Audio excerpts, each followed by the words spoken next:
Every fat loss method works. The reason most people still fail is they picked the wrong two. Here's how each one works and which ones are yours. Start here. Everything else is downstream of this. CICO. Someone told you to eat less. Less than what? Fewer bites, less of something specific, less by volume, by weight, by vibe? What they actually meant, your body keeps a running balance. Food is what comes in, movement, your workouts, your organ function, your brain just staying online is what goes out. Fat is what your body saved when more came in than went out. When you spend more than you take in, your body doesn't shut down. It pulls from savings to cover the gap. That's a caloric deficit. Stored fat gets burned to make up the difference. No study in the history of metabolism has ever produced fat loss without this. Not one. Every diet that has ever worked created a deficit somewhere in the equation. The methods are different, the math is always the same. You don't have to consciously track it, you just have to create it. Every method coming up does exactly that. They just do it through different handles. High-protein diet.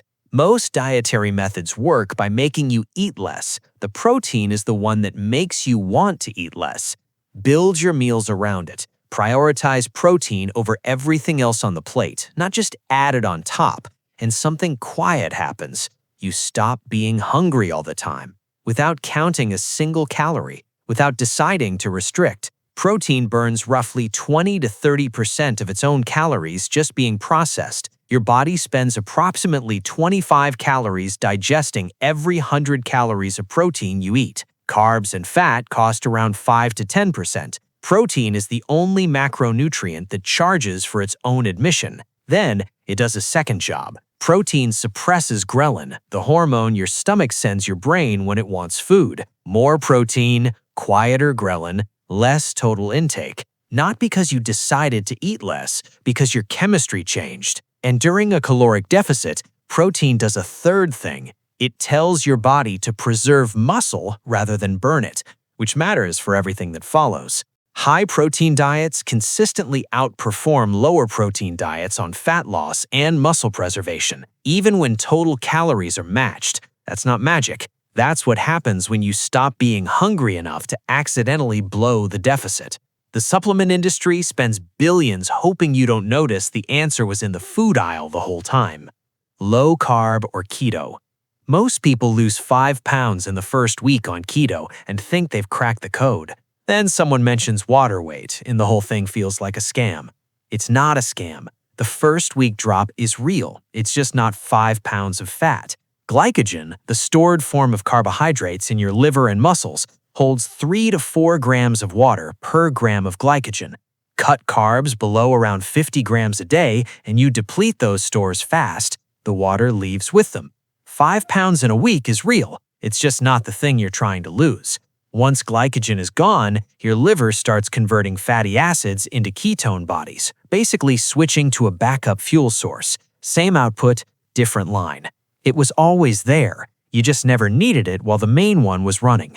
Insulin drops significantly on a ketogenic diet. Lower insulin makes it easier for your body to actually mobilize fat. And fat plus protein is far more filling than refined carbs, so most people naturally eat less without trying. I'll be honest, I expected there to be more metabolic magic here than the data actually shows. When researchers match total calories and protein between low-carb and low-fat dieters, fat loss outcomes are nearly identical.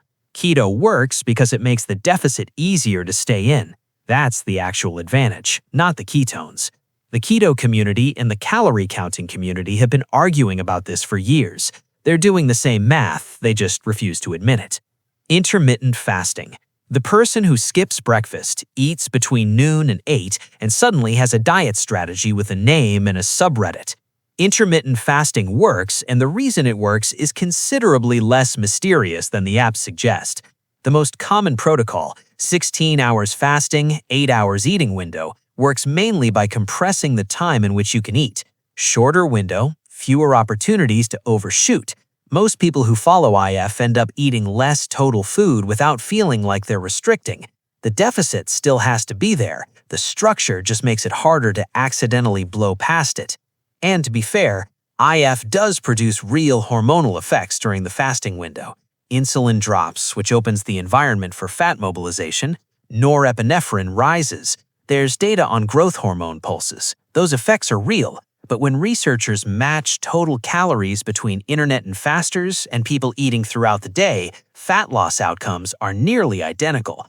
The hormones matter. They just matter because they make eating less feel easier, not because they're somehow bypassing the math. Intermittent fasting is putting a velvet rope on your kitchen. You can still eat whatever you want, you just can't get in before noon. Billions of dollars in apps and books to tell you it's fine to skip breakfast. Cardio. An hour on the treadmill, 400 calories burned. A protein bar on the way out, 380 calories. Net result, 20 calories of deficit. The effort is real, the math is not. Cardio works, it's just inefficient as your only lever. Aerobic exercise burns calories in real time. Fat oxidation, the proportion of fuel coming from fat, peaks at roughly 60 to 70% of max heart rate. The fat-burning zone is a real thing. But your body has a daily energy budget. Spend a large chunk on an hour of cardio, and it quietly starts making cuts elsewhere. You fidget less. You stand less. The spontaneous movements that fill a normal day begin to shrink. Research on energy expenditure found that people who move a lot don't actually burn dramatically more total calories than sedentary people. The body reallocates. It doesn't cancel the cardio entirely, but it takes back more than you'd expect. There's a faster version of this, HIIT, alternating near maximal effort with rest, burns more calories relative to time, produces greater afterburn than steady-state cardio. The trade-off is it's the most efficiently abandoned method on this list. 20 minutes sounds easy until week 3, when it suddenly doesn't. Cardio tells you exactly what it burns. It just doesn't mention what it adjusts while you're not looking. Resistance training. Someone lifts for 30 minutes and burns 80 calories. Their friend runs for an hour and burns 400. The runner is convinced they're winning. Over the next 48 hours, the math disagrees. Most people hear this and picture a dramatically faster metabolism. The actual numbers are more modest. An extra kilogram of muscle burns approximately 13 to 15 additional calories daily at rest. That's less than 1 apple. Gaining 5 kilograms of muscle over a year of training, a real achievement, adds roughly 65 to 75 extra calories burned daily. Real, not transformative on its own. That's not the thing, though. What matters is what happens over months. Muscle built and preserved during a caloric deficit keeps your resting metabolic rate from declining as sharply as it would with diet alone. Every month of consistent resistance training, the furnace runs a little hotter. That's the compounding, and it happens slowly enough that most people don't notice it until they stop. Cardio is a campfire. Burns bright, goes out. Muscle is a furnace. Takes longer to build, but runs all night. The exercise that burns the fewest calories while you're doing it burns the most while you're doing nothing. NEAT. 2 people, same gym schedule, same workouts. One loses weight, one doesn't. The difference isn't the hour they spend exercising, it's the 23 hours around it. NEAT, non-exercise activity thermogenesis, is everything your body burns that isn't sleeping, eating, or deliberately exercising. Walking to your car, pacing during a phone call, fidgeting through a meeting, taking stairs without thinking about it. In extreme cases, comparing someone who moves constantly to someone who sits all day, NEAT can vary by up to 2,000 calories per day between individuals. That's an entire extra day's worth of food, burned or not burned, based purely on whether you pace during a phone call or sit still. For most people, the real gap is a few hundred calories. But a few hundred calories every single day is the difference between the person who stays lean without obviously trying and the person who can't figure out why the gym isn't working. Research from the Mayo Clinic found that lean individuals sat about 2 hours less per day than people with obesity.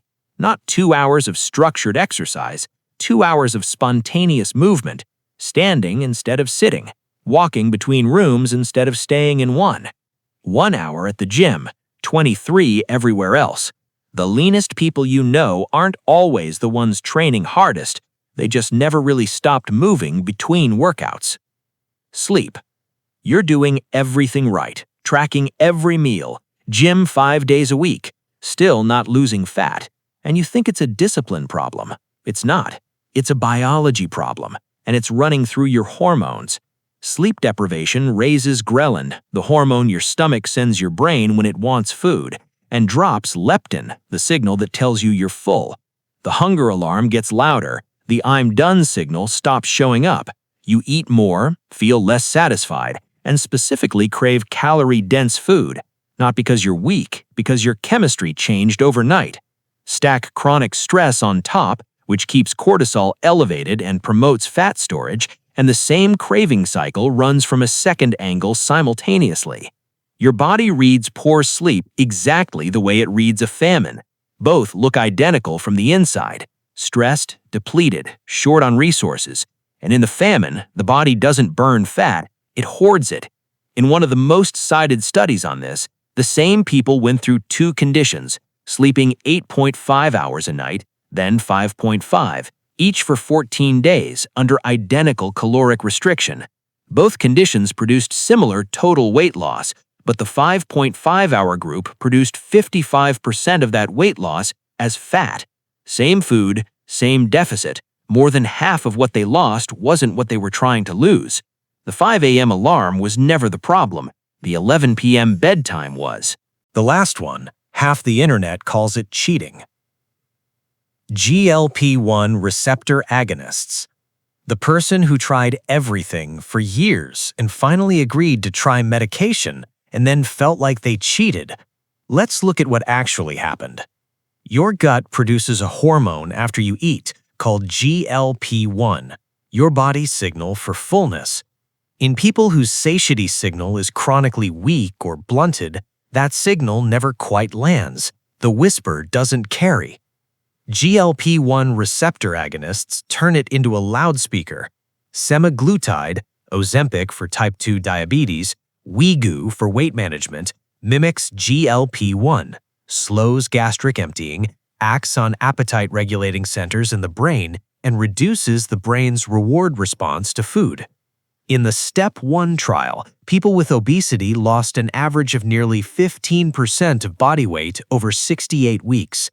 Tirzepatide, Mounjaro, goes further. Most people assume it's basically a fancier Ozempic. It's not. It targets 2 receptor systems simultaneously, which is why trials show up to 22% body weight reduction. Different mechanism, bigger effect. Weight returns substantially when these medications stop. It's not a cure, it's a tool. It works while you're using it. Nobody calls blood pressure medication cheating. Hypertension is a biological condition. Obesity has biological drivers, including the exact hunger wiring these drugs address directly. Calling it cheating assumes the person could simply have tried harder. The drug exists precisely because that assumption is wrong for a significant number of people. For decades, the advice was, eat less. Nobody asked why some people physically couldn't. Now there's a drug that answers that question directly. Back to where we started. Every method works. The one reason most people still fail isn't discipline, it's that they picked a method before knowing which lever their biology actually responds to. Here's how to find yours. If hunger breaks you before the deficit has a chance to work, protein plus calorie tracking. The protein changes your chemistry. The tracking tells you whether the math is moving. If you're training consistently and the scale isn't moving, look at sleep before you add another workout. Fix the physiology before you add more volume. If hunger isn't behavioral, if you eat past fullness and have never been able to stop it by deciding to, that's the category medication was built for. Trying harder was never the answer. 2 levers, matched to what's actually happening in your body. Pick the wrong 2 and you spend years at methods that were never built for your biology. Pick the right 2 and the deficit stops feeling like a fight.